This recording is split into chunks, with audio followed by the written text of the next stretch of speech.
Il est désormais strictement interdit à la presse au Cameroun de faire de la santé du chef de l'État l'actualité des médias. La décision fortement contestée et qualifiée d'entrave à la liberté de la presse émane du ministère de l'administration territoriale. Donc, Ulrike Mungengi revient sur les faits. Parler de l'état de santé de Paul Biya, désormais un crime de lèse-majesté au Cameroun.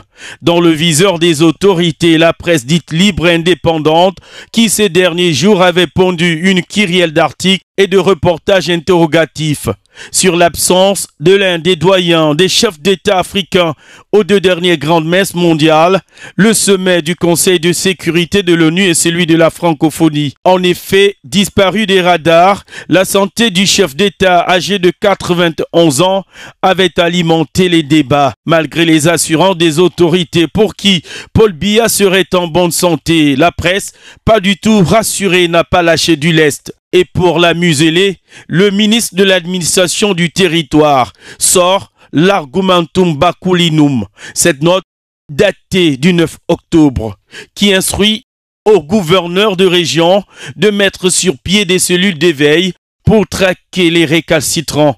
La décision sonne mal chez les professionnels des médias, selon notre confrère de Canal 2 International, joint par notre rédaction.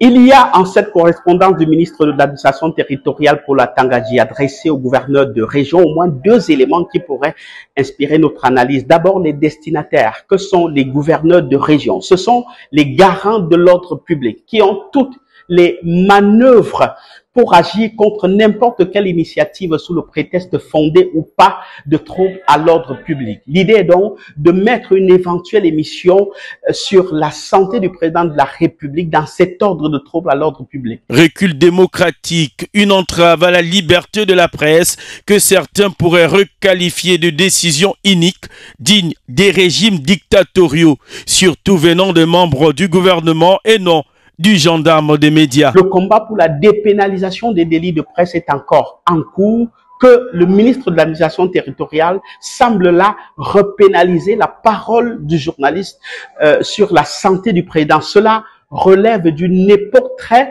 lointaine. Une décision qui pourrait faire chuter l'indice de la liberté de la presse du pays, déjà positionné 130e au monde au classement 2024 de Reporters sans frontières, le dernier en zone CEMAC.